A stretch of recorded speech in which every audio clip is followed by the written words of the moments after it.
చెప్పాలి, రెస్పాండ్ అవ్వండమ్మా. వినిపించట్లేదా? మ్యామ్ ఏం వినిపిస్తుంది మ్యామ్. చెప్పమంటారు? కొత్త లెసన్ చెప్పనా? Yes ma'am. కొత్త లెసన్ చెప్పండి చెప్పినా మ్యామ్.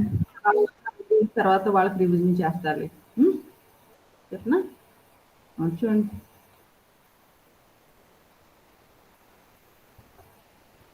दूसरा लेसन है भारत एक है। दूसरा पार्ट क्या है? भारत एक है। पहला आपको लेखक का परिचय को सुनना पड़ता है। मैंने आपको एक सारांश को लिखते समय पहले आपको क्या लिखना पड़ता है? लेखक का परिचय को लिखना पड़ता है। इस भारत एक है नामक लेखक का नाम क्या है? श्री रामधारी सिंह दिनकर।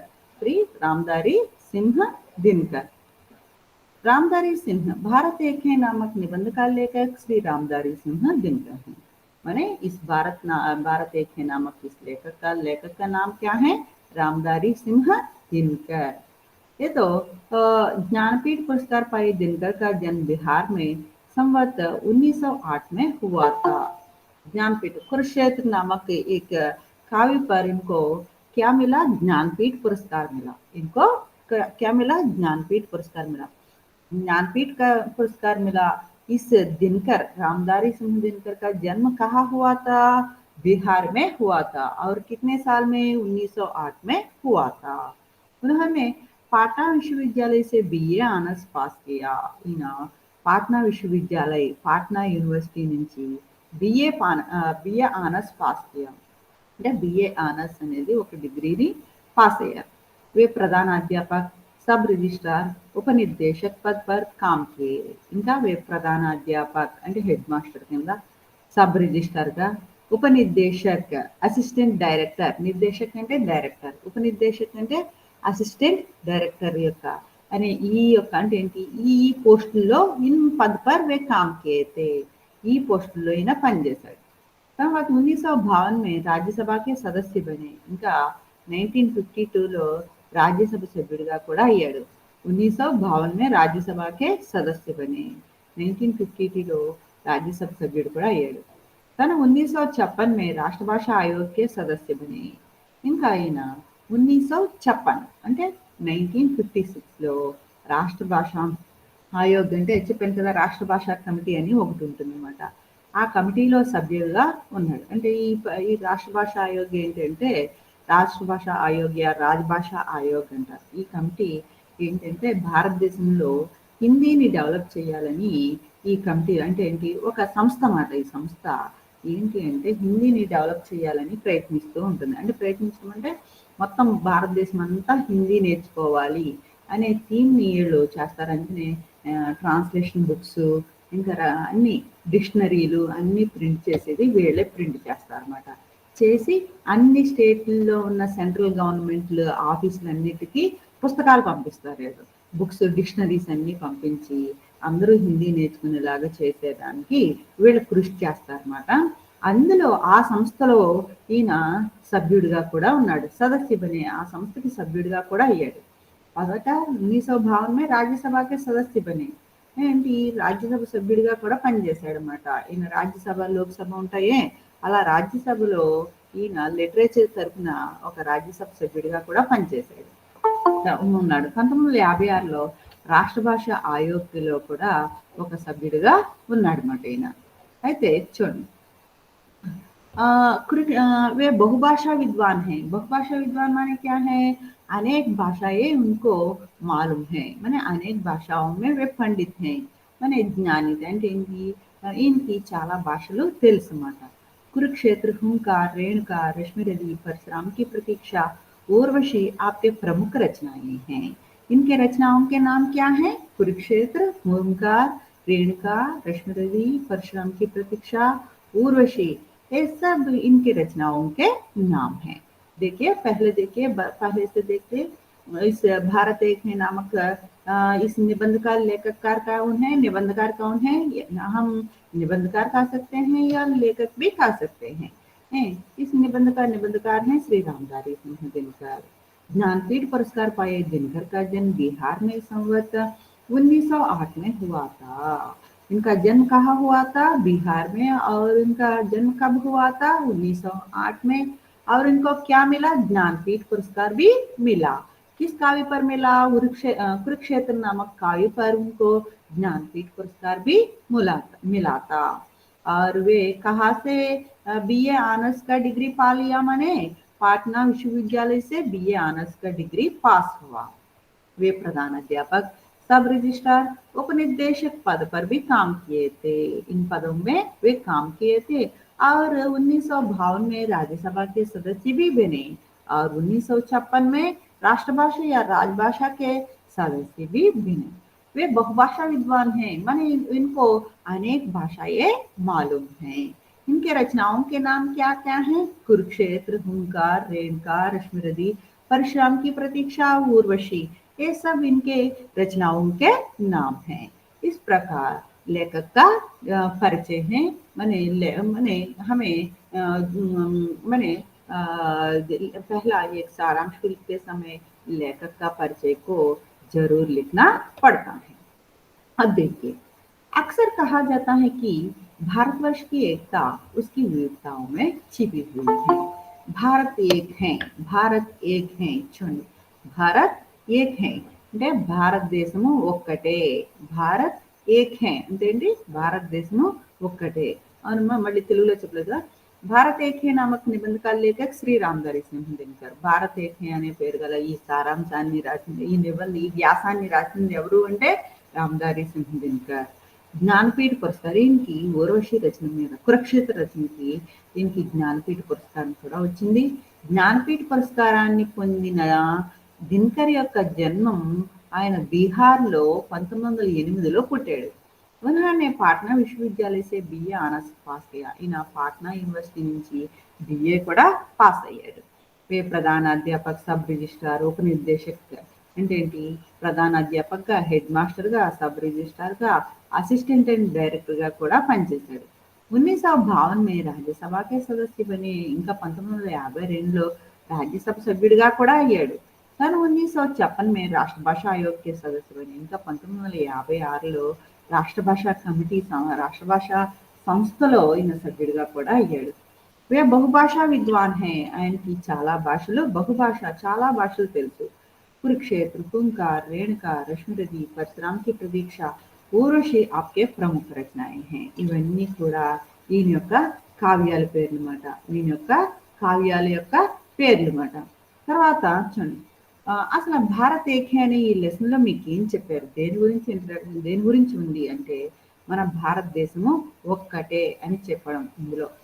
అంటే ఇక్కడ మీకు చూడండి, మళ్ళీ అన్ని లెసన్స్ ఇంచుమించు సేమ్ ఒకటే ఉంటాయన్నమాట. ఇందులో కూడా ముందు లెసన్లో సాహిత్యాలు, సాంస్కృతిక పరస్పర సంబంధం అన్నారు. ఇక్కడ భారత్ ఏకే. ఎలా అంటే భారతదేశంలో ఎన్నో భాషలు మాట్లాడే వాళ్ళు ఉన్నారు. ఎన్నో రకాలైన వాతావరణ పరిస్థితులు ఉన్నాయి.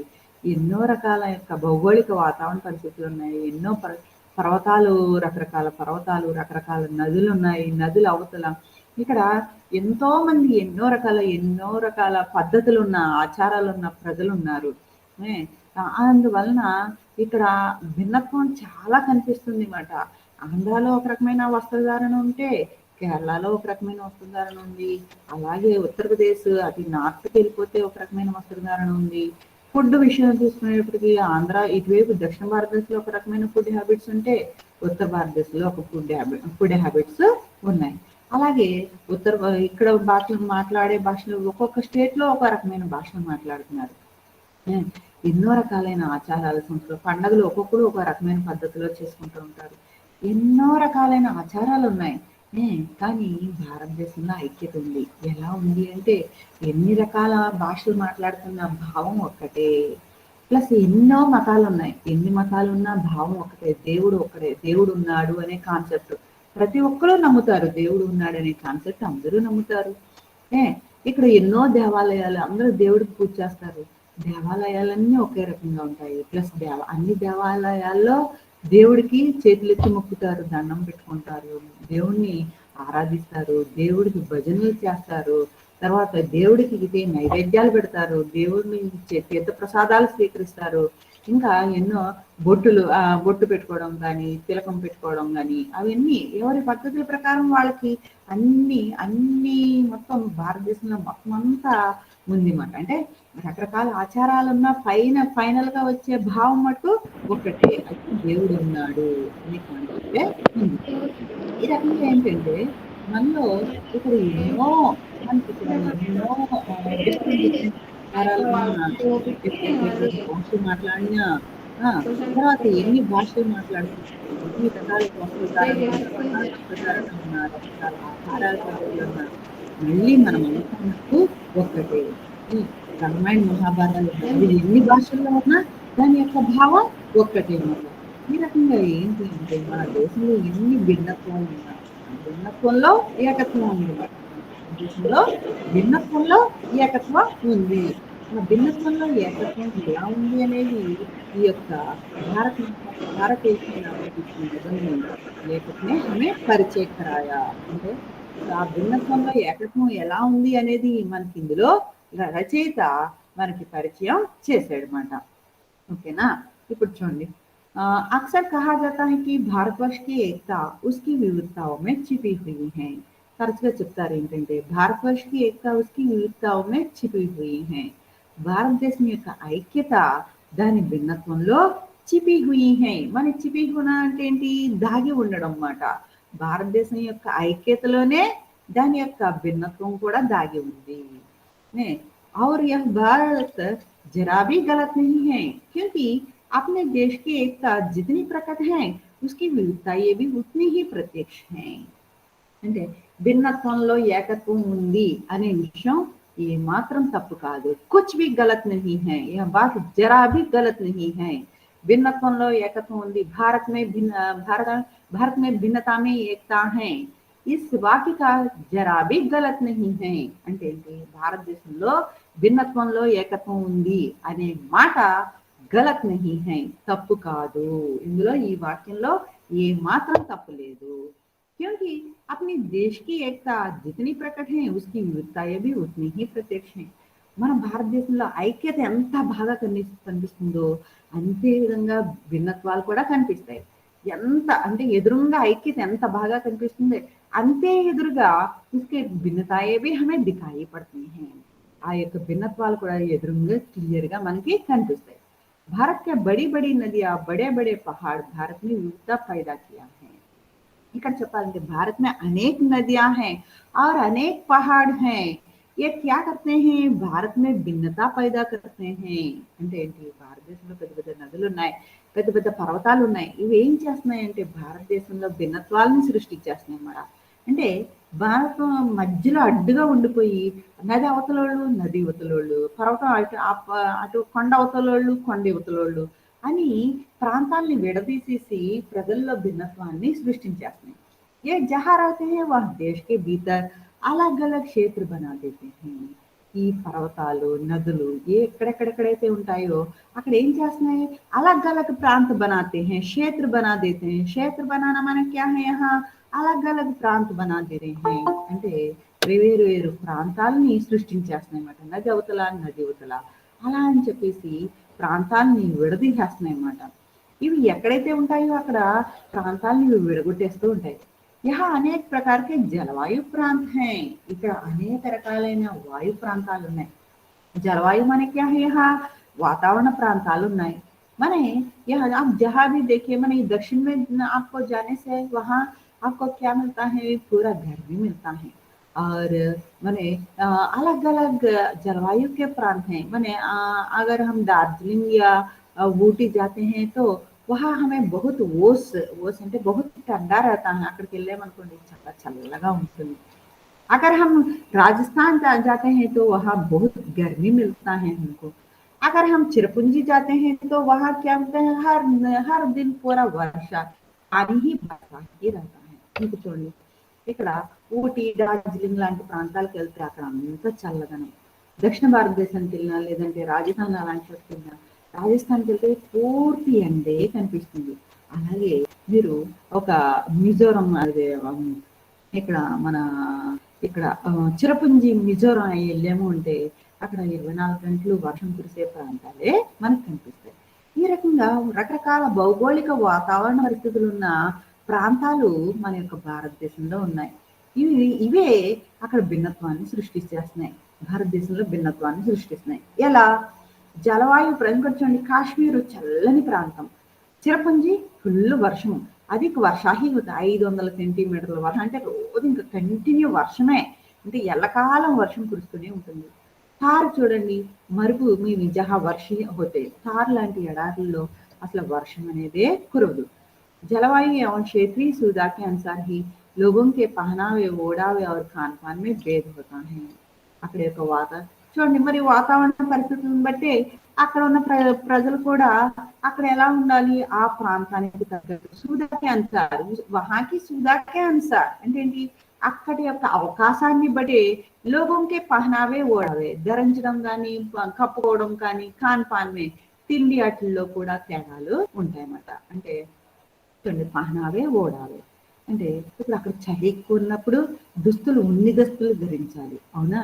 ఇంకా కడుపులో వేడినిచ్చేది తిండి పదార్థం కావాలి, అంటే అక్కడ ఎక్కువగా చపాతీ అయి తింటారు. తర్వాత ఉన్ని వస్త్రాలు వేసుకొని కప్పుకొని జాగ్రత్తగా ఉంటారు. అలాంటి చోట భాష కూడా ఏమవుతుంది అంటే ఆ చలికి పూర్తిగా మాట్లాడలేరు, మాట పెదాలు ఉంటాయి, మాట చేస్తూ ఉంటారు, పూర్తి మాట రాదు. అలాంటప్పుడు భాషలోని పదాలు కుంచుకుపోతూ ఉంటాయి అన్నమాట. కుంచుకుపోవడం అంటే ఏంటి, పదాలు చనిపోతూ ఉంటాయి, పూర్తిగా పలకలేరు. అలాంటి పలకలేనప్పుడు నెమ్మదిగా భాష పూర్తిగా నెమ్మదిగా దుగ్ధ అంటే పాలు, ఆ దుగ్ధ అంత పలికి అది ఉండదు, ఇప్పుడు దూద్ కదా అయిపోయింది అనమాట. అంటే భాష ఎలా మారిపోతుంది చూడండి, అంటే అక్కడక్కడ వాతావరణ ప్రకారం. ఇప్పుడు మరి రాజస్థాన్ అక్కడ వెళ్తే పదాలని స్పష్టంగా పలుకుతారు, అది ఎండ ప్రాంతం, అక్కడ క్లియర్ గా నోట్లోంచి పదాలు వస్తాయి అన్నమాట. అంటే ఏంటి, ఆయా ప్రాంతాలను బట్టి రాజస్థాన్ లో మీరు ఆ యొక్క ఉన్ని వస్త్రాలు వేసుకుంటే అక్కడ ఉండలేరు, అక్కడ పల్చని కాటన్ వస్త్రాలు వేసుకోవాలి, అక్కడైతేనే ఆ వేడికి తట్టుకోగలరు. అక్కడ తిండి కూడా ఇలాంటి రొట్టెలు తింటే బతకలేము, దాన్ని తిన్నా కానీ దానికి తగ్గట్టు చలువ చేసే పదార్థాన్ని తినాలి, అర్థమైందా. అంటే ఏంటి, ఆయా ప్రాంతాల యొక్క భౌగోళిక వాతావరణ పరిస్థితిని బట్టి ప్రజల యొక్క ఆహార పద్ధతులు, వస్త్రధారణ, మాట్లాడే భాష ఇలాంటివన్నీ ఏర్పడతాయి అన్నమాట. అంటే ఇక్కడ ఈ యొక్క వాతావరణ పరిస్థితులే ప్రజల్లో భిన్నత్వాల్ని సృష్టించేస్తాయి అన్నమాట. అర్థమైందా, అంటే ఆ యొక్క వాతావరణ పరిస్థితులను బట్టి ప్రజల యొక్క జీవన పద్ధతులు ఉంటాయన్నమాట. ఆ జీవన పద్ధతుల వలన మనకి దక్షిణ భారతదేశంలో ఒక రకమైన ఆచారాలు ఉంటాయి, మిజోరం ప్రాంతంలో ఒక రకమైన ఆచారాలు, ఆహార పద్ధతులు ఉంటాయి, రాజస్థాన్ అలాంటి చోట ఒక రకమైన ఆహార పద్ధతులు, అలవాట్లు ఉంటాయన్నమాట. అంటే ఈ యొక్క వాతావరణ పరిస్థితులు భారతదేశంలో ప్రజల్లో భిన్నత్వాన్ని సృష్టించేస్తాయి. ఇంకా यहाँ अनेक भाषाएं बोली जाती हैं, ఇక్కడ ఎన్నో భాషలు మాట్లాడబడుతున్నాయి, जो भाषा भेद की समस्या का पैदा करती हैं, ఇక్కడ భాషా భేద की समस्या को पैदा करती हैं. ఇక్కడ ఎన్నో భాషలు మాట్లాడడం వలన ఇక్కడ భాష కూడా ఒక పెద్ద సమస్యని పుట్టెక్కేస్తుంది అన్నమాట, భిన్నత్వాన్ని సృష్టించేస్తుంది. यह समस्या हमारी राष्ट्रीय एकता की सबसे बड़ी है. ఇక్కడ ఎన్నో భాషలు మాట్లాడడం వలన మన ఐక్యతలో అది ఆటంకం అవుతుంది అన్నమాట. మనం ఐక్యంగా కలవదాము అంటే ఒక్కొక్కరిది ఒక్కో భాష ఉండడం వలన ఒకరికొకరు భారతదేశంలో ఉన్నాం కానీ ఒక్కొక్కరు అపరిచితులు అయిపోతున్నారు అన్నమాట. అది ఎప్పుడు తీరాలి అంటే ఒక కామన్ గా ఒక భాష ఉన్నప్పుడే ఈ యొక్క భాషలో ఉన్న భిన్నత్వం దూరం అవుతుందని మనం చెప్పవచ్చు. ఈ రకంగా అనేక వివిధతాయే భారత్ में देखने को मिलती हैं. ఈ రకంగా మన దేశంలో ఎన్నో భిన్నత్వాలు మనం చూస్తున్నాం. అంటే ఈ భిన్నత్వం ఎలా పుట్టేస్తుంది అంటే ఇక్కడ రకరకాల నదులు, రకరకాల పర్వతాలు మధ్యలో ప్రాంతాలను విడదీసేసి దేశంలో భిన్నత్వాన్ని సృష్టిస్తున్నాయి. అలాగే రకరకాల భౌగోళిక వాతావరణ పరిస్థితులు ప్రజల్లో భిన్నత్వాన్ని సృష్టించేస్తున్నాయి అన్నమాట. అలాగే ఇక్కడ ఎన్నో భాషలు మాట్లాడే కథలు ఉండడం వలన ఆ భాషా సమస్య కూడా ప్రజల్లో భిన్నత్వాన్ని సృష్టించేస్తుంది. ఈ రకంగా భారతదేశంలో ఎన్నో భిన్నత్వాలు మనకి చూడడానికి కనిపిస్తాయి అన్నమాట. भारत की विविधता का सबसे बड़ा लक्षण है कि यहाँ अनेक प्रकार की भाषाएं फैली हुई हैं. ముఖ్యంగా భారతదేశంలో భిన్నత్వం ఏర్పడడానికి మెయిన్ కారణం ఏంటంటే ఇక్కడ ఎన్నో భాషలు వ్యాపించి ఉన్నాయి. और इनके कारण हम आपस में भी అజనబీ కే సమాన్ హో జాతే హై. ఈ కారణంగా మనమంతా భారతీయులమే. కానీ భాషలు వేరువేరుగా ఉండడం వలన మనమందరం అజనబీ బన్ జాతే హై. అజనబీ అంటే అపరిచితులం అయిపోతున్నాం ఒక్కొక్కడు. उत्तर भारत में जो गुजरात से लेकर बंगाल तक की जनता के बीच संपर्क खूब हुआ है. మీకు ఉత్తర భారతదేశంలో పైన అంతా ఒకరికొకరు బాగానే కలుసుకొని ఉంటారు. ఎందుకంటే వాళ్ళ లాంగ్వేజ్ కొంచెం ఇంచుమించు దగ్గరగానే ఉంటుంది అన్నమాట. గుజరాత్ से लेकर बंगाल तक की जनता के बीच संपर्क ఉత్తర భారతదేశంలో గుజరాత్ నుంచి ఆ చివర బెంగాల్ వరకు బాగానే వాళ్ళ మధ్య కలయిక ఉంది. వాళ్ళు బాగానే కలుసుకొని ఉంటారు. యూనిటీ బాగానే ఉంది. इसलिए वहाँ भाषा भेद की कठिनाई उतनी नहीं आती. అందువలన అక్కడ భాషా సమస్య అనేది అంతగా అకర్ణ అంటే ఏంటి, ఆ ప్రాబ్లం ఏమి అంతగా రైజ్ అవ్వదు. భాషా సమస్య అనే ప్రాబ్లం అక్కడ అంతగా రైజ్ అవ్వదు. लेकिन अगर कोई उत्तर भारतीय दक्षिण चला जाए अथवा कोई दक्षिण भारतीय उत्तर चला जाए और वह अपनी मातृभाषा के सिवा अन्य कोई भाषा नहीं जानता तो वह सचमुच बड़ी मुश्किल में पड़ जाएगा. చూడండి, ఒకవేళ ఉత్తర భారతదేశం వాళ్ళు దక్షిణ భారతదేశానికి వెళ్ళినా, దక్షిణ భారతదేశం వాళ్ళు ఉత్తర భారతదేశంకి వచ్చినా ఏంటి అంటే అప్పుడు తప్పనిసరిగా వాళ్ళు భాష అనే సమస్యలో పడిపోతారు. ఎందుకంటే వాళ్ళ భాష వీళ్ళకి తెలియదు, ఇంకి భాష ఉన్కో మాలూమ్ హై, వీళ్ళ భాష వాళ్ళకి తెలియదు. తెలియదు అంటే ఏంటి, తమిళం వాళ్ళ భాష ఏమో హిందీ వాళ్ళకి తెలియదు, హిందీ వాళ్ళ భాష ఏమో తమిళం వాళ్ళకి తెలియదు, లేదా తెలుగు భాష హిందీ వాళ్ళకి తెలియదు, హిందీ భాష తెలుగు వాళ్ళకి తెలియదు. ఈ రకంగా ఒకరికొకరు उत्तर भारतदेश में अगर उत्तर भारत के लोग दक्षिण आते हैं तो या दक्षिण के लोग उत्तर जाते हैं तो पहला उनको किस समस्या को सामना करना पड़ता है. पहले समस्या భాష సమస్య को సామనా करना पड़ता है. తిండి అవన్నీ ఏదో రకంగా అడ్జస్ట్ అయిపోవచ్చు, బట్ట ఏదో రకంగా అడ్జస్ట్ అయిపోవచ్చు, కానీ భాష రాకపోతే చాలా కష్టంలో పడిపోతారు అన్నమాట. सच में बड़ी मुश्किल में पड़ जाएगा. నిజంగా చెప్పాలంటే చాలా కష్టంలో పడిపోతారు. ఈ సమస్య तभी हल निकलेगा जब हिंदी भाषा क्षेत्र में अहिंदी భాషాओं तथा अहिंदी భాషా क्षेत्र में हिंदी भाषा का प्रचार हो जाए. ఈ సమస్య తగ్గాలి అంటే మొదట ఏం చేయాలి, హిందీ భాషా ప్రాంతంలో అహిందీ భాషల్ని, అహిందీ భాషా ప్రాంతంలో హిందీ భాషని ప్రచారం జరగాలి. అంటే ఏంటి, ఆ ప్రాంతంలో ఏదైనా ఇప్పుడు ఇంకా ఈ ఈ ప్రాంతం మన దక్షిణ భారతదేశంలో ఏదైనా భాష ఉత్తర భారతదేశంలోనూ లేదంటే ఉత్తర భారతంలో ఒక ఏదైనా భాషను దక్షిణ భారతదేశం ప్రజలు నేర్చుకుంటేనే ఈ సమస్య తీరుతుంది. అయితే హిందీ తెలిసిన వాళ్ళు చాలా మంది ఉన్నారని కాబట్టి అందుకని హిందీని ప్రచారం జరగాలని ఈ రాజభాష ఆయోగ్ సంస్థ ఏంటంటే హిందీని ప్రచారం చేయడం మొదలుపెట్టింది. ఇంకా ఎవరు గాంధీ గారు వీళ్ళందరూ కూడా చాలా మందికి హిందీయే తెలుసు కాబట్టి హిందీనే మనం దేశ భాషగా చేసుకుంటే మనకి ఈ భాషా సమస్య తీరుతుంది అని చెప్పేసి వాళ్ళు చెప్పారన్నమాట. చెప్పి గాంధీ గారు చెప్పారు. అందుకని దాన్ని మనం యొక్క రాజ్యాంగం ఏం చేసింది అంటే హిందీని మన దేశ భాషగా చేద్దాము, రాష్ట్ర భాషగా చేద్దామని ప్రపోజల్ తెచ్చింది. రాజభాషగా అయితే మన దేశ అఫీషియల్ లాంగ్వేజ్ అంటే ఏంటి, ఆఫీస్ వర్కులు జరిగేదంతా హిందీయే, అది చట్టబద్ధం చేశారు. రాష్ట్ర భాషను కూడా చట్టబద్ధం చేద్దాము అన్న ముందు కొంతమంది అందరూ నేర్చుకోవాలి, నేర్చుకునే వరకు ఒక 10 ఏళ్ళ వరకు అందరూ నేర్చుకోండి, అప్పుడు దాన్ని చట్టబద్ధం చేద్దాము. అలా నేర్చుకోండి అని 10 ఏళ్ళు టైం ఇస్తూ నడుస్తుంది. ఈ రాజభాష ఆయోగ్ ఏంటంటే హిందీని దేశం మొత్తం మీద అందరికీ నేర్పించాలనే ప్రయత్నం అది చేస్తూనే ఉంది అన్నమాట. ఈ రకంగా ప్రయత్నం జరుగుతూ ఉంది అన్నమాట. దేశం మొత్తం హిందీ నేర్చుకోవాలనే ప్రయత్నాన్ని చేస్తూనే ఉన్నారన్నమాట.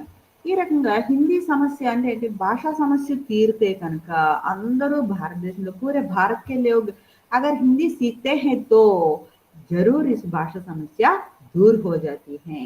అంటే అందరూ కూడా హిందీ నేర్చుకుంటే కనుక తప్పనిసరిగా ఏంటంటే ఈ భాష అనే సమస్య తీరుతుంది. అందరూ ఐక్యం అవడానికి ఎంతో ఇది ఉపయోగపడుతుంది. భారత్ కే వివిధతా మే హీ उसकी ఏకతా छिपी हुई है. భారతదేశంలోని భిన్నత్వంలోనే దాని ఐక్యత. ఇప్పుడు వరకు ఏంటి, ఏ భిన్నత్వాలు ఉన్నాయి అని చెప్తే ఇప్పుడు ఈ పేరాలో ఐక్యత ఎలా ఉంది భారతదేశంలో, జిస్ ప్రకార్ ఐక్యత మన జిన్ జిన్ విషయమే ఏకతా హై, ఏ విషయాల్లో ఏకత అంటే ఐక్యత చిపి హుయి హై దాగి ఉందో ఈ యొక్క పేరాలో మనం తెలుసుకుందాం. उत्तर या दक्षिण चाहे जहां भी चले जाने पर भी हर जगह एक ही संस्कृति के मंदिर दिखाई देंगे। మీరు ఉత్తర భారతదేశం కానీ దక్షిణ భారతదేశం కానీ ఎక్కడికైనా వెళ్ళండి, మీకు హర్ జగह ప్రతి ప్రదేశంలోనూ ఏకీ సంస్కృతికి మందిర్ దిఖాయి దే, ఒకటే కల్చర్ ఉన్న గుడులు కనిపిస్తాయి, అంటే ఒకటే పద్ధతిలో నిర్మాణం చేయబడిన టెంపుల్స్ కనిపిస్తాయి। ఏకీ తరహ ఆద్మియోంకి ములాఖాత్ హోగి, ఒకలాంటి అందరూ ఇంచుమించు ఒకలాంటి ప్రజలే కనిపిస్తారు। మీరు దక్షిణ భారతదేశంకి వెళ్ళి ఏ టెంపుల్స్కి వెళ్ళినా, ఒక క్రిస్టియన్ వేరే చర్చిలకు వెళ్ళినా, దేశంలో ఎక్కడ ఏ చర్చికి వెళ్ళినా అన్ని చర్చిలు ఒకలాగే ఉంటాయి, అన్ని దేవాలయాలు ఒకలే ఉంటాయి, అన్ని మసీదులు ఒకలాగే ఉంటాయి। అందరూ కూడా जो चंदन लगाते हैं, स्नान पूजा करते हैं, तीर्थ व्रत में विश्वास करते हैं, అందరూ స్నానాలు చేసి వెళ్తారు, అందరూ నీట్ గానే వెళ్తారు, అందరూ పూజలు చేస్తారు, అందరూ తీర్థ ప్రసాదాల మీద నమ్ముతారు అన్నమాట। అంటే అమ్మో ఇది ప్రసాదం అనేటప్పటికి అందరూ నమ్ముతారు, నమ్మి దాన్ని ఎంతో పవిత్రంగా భావిస్తారు। उत्तर भारत के लोगों का जो स्वभाव है, जीवन को देखने की जो उनकी दृष्टि है, वही स्वभाव और वही दृष्टि दक्षिण वालों के भी है।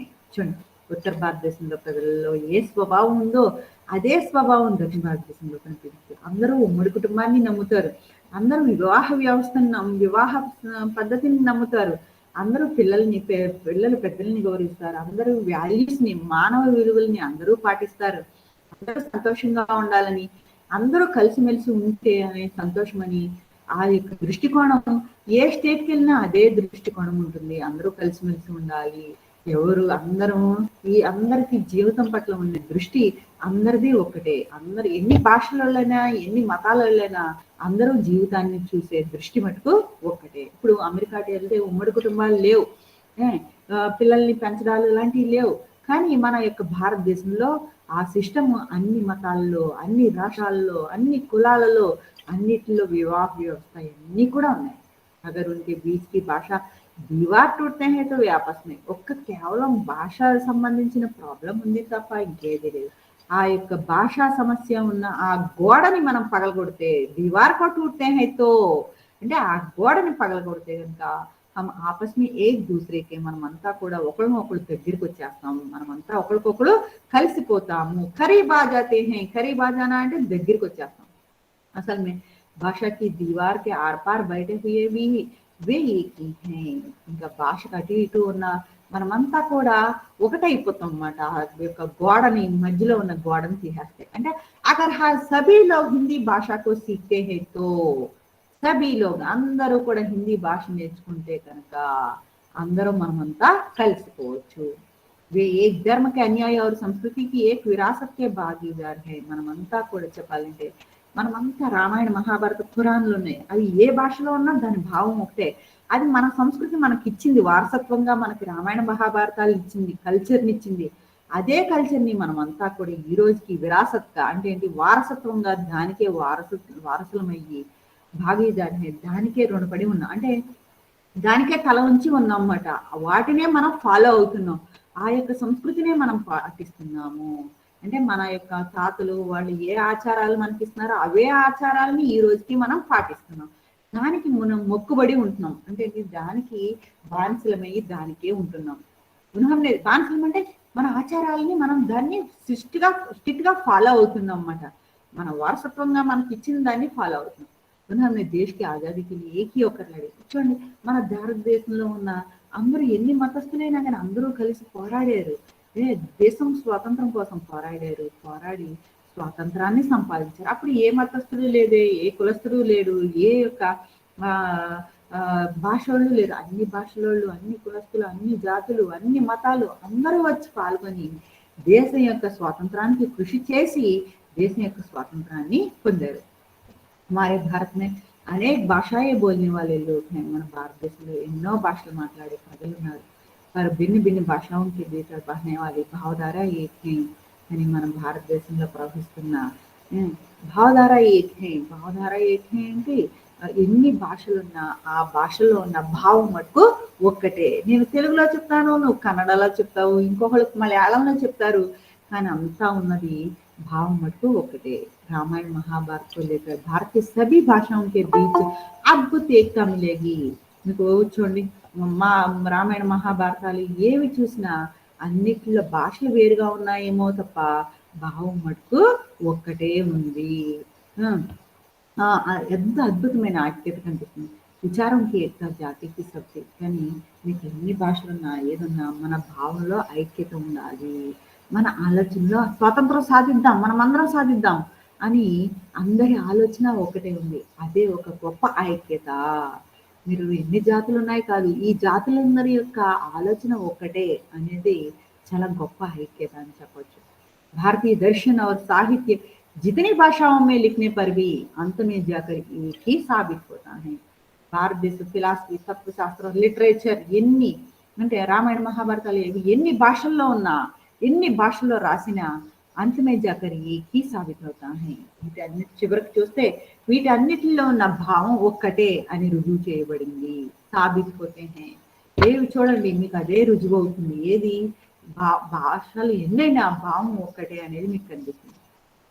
फारसी लिपि को छोड़ भारत के अन्य सभी लिपियों में लिखी जाती हैं. మీకు చూడండి పార్సీ లిపి తప్పించి మిగతా అన్ని లిపులు కూడా మీకు ఒకటే పద్ధతిలో రాయబడతాయి. పార్సీ లిపి ఏంటంటే రైట్ సైడ్ నుంచి లెఫ్ట్ కి రాస్తాం అన్నమాట. రైట్ సైడ్ నుంచి లెఫ్ట్ కి రాస్తాం.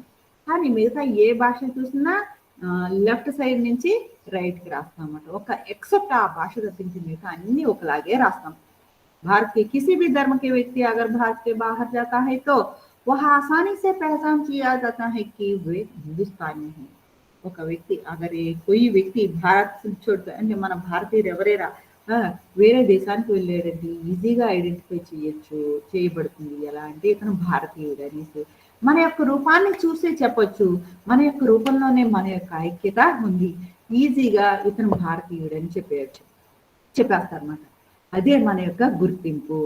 यही वह संस्कृति की एकता का या शक्ति का है जो भारतीय ఆ యొక్క శక్తి మన యొక్క భారతదేశాన్ని ఏంటంటే ఐక్యంగా ఉంచుతుంది. ఆ యొక్క మనలో ఉన్న ఆ శక్తి మనం భారతీయులమని గుర్తించేలా చేస్తుంది. ఆ శక్తి మనం చెప్పొచ్చు మన యొక్క భారతదేశంలో ఎంత ఐక్యత ఉంది అనేది మనం చెప్పొచ్చు. ఈ రకంగా భారతదేశంలో जितनी भी भिन्नताएं हैं पर భారత్ మే ఏకతా హై. భిన్నతా మే ఏకతా హై. భారతదేశంలో ఎన్నో భిన్నత్వాలు ఉన్నా కానీ మన భారతదేశంలో ఐక్యత ఉంది. क्योंकि अनेक प्रकार की भाषाएं हैं पर उनके इन भाषाओं में रहने वाले भाव एक ही हैं. అంటే మన భారతదేశంలో ఎన్నో భాషలు ఉన్నాయి కానీ ఆ భాషల్లో ఉన్న ఏంటంటే భావం మటుకు ఒక్కటే. ఈ రకంగా భారతదేశంలో భిన్నత్వంలో ఏకత్వం ఉంది అని మనం క్లియర్ గా మనం బల్లగుద్ది మరీ చెప్పొచ్చు.